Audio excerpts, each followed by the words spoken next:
পাঁচ ওয়াক্ত নামাজকে সর্বোচ্চ গুরুত্বের সাথে আদায় করা, নামাজের যে পাওয়ার, নামাজের যে শক্তির জায়গাটা, এটা আমরা অনেকেই অনুভব করি না। আমরা মনে করি নামাজটা জাস্ট আল্লাহ অর্ডার করেছেন তাই আমাকে পালন করতে হয়। নামাজের যে একটা স্পিরিচুয়াল, আধ্যাত্মিক বিশাল বড় পাওয়ারের জায়গা আছে, এটা আমরা অনেকে অনুভব করি না।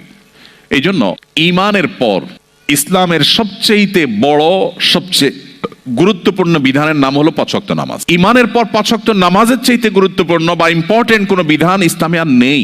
বিষয়টা এত গুরুত্বপূর্ণ যে কোরআনে কারিমে সলাতুল খৌফ সম্পর্কিত একটা ধারণা দেওয়া হয়েছে, বিধান দেওয়া হয়েছে। আপনারা অনেকেই তেলাওয়াত করেন, অনেকে জানেন।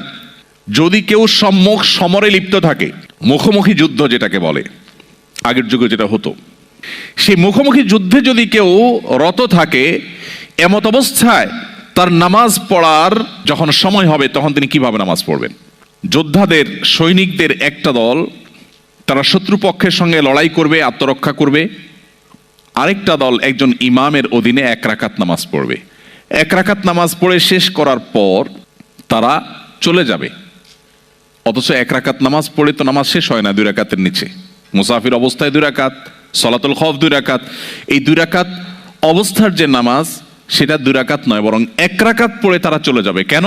কারণ এটা রণাঙ্গন, এটা সাধারণ জায়গা নয়, এতগুলো মানুষের জীবনের ব্যাপার। সো তারা যে আবার রণাঙ্গনে যুদ্ধে লিপ্ত হবে, এতক্ষণ যারা যুদ্ধে নিজেদের নিরাপত্তার চাদরে ঢাকার জন্য লড়ছিল, তারা আবার এসে ওই ইমাম যিনি আছেন তিনি ইমামতি করবেন, তার পেছনে ইমামের দ্বিতীয় রাকাতে তারা এসে জয়েন করবেন। তার মানে তাদের প্রথম রাকাত হবে। এরপর এরা আবার এক রাকাত পড়ে আবার চলে যাবে। প্রথম যে গ্রুপটা এক রাকাত পড়েছিল তারা আবার ব্যাক করে দ্বিতীয় রাকাত পড়বে। এর মধ্যে ইমামের নামাজ শেষ হয়ে যাবে, তারা নিজেরা একা একা দ্বিতীয় রাকাত শেষ করবে। এরপরে তারা আবার যাওয়ার পরে দ্বিতীয় গ্রুপ এসে তাদের দ্বিতীয় রাকাত আদায় করবে।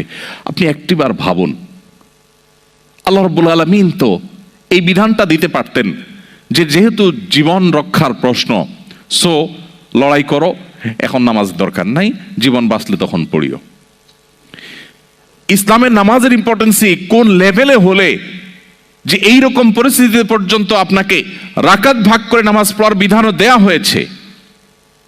এই বিধান ছিল, এটা নামাজের গুরুত্ব আমাদেরকে বুঝতে সাহায্য করে।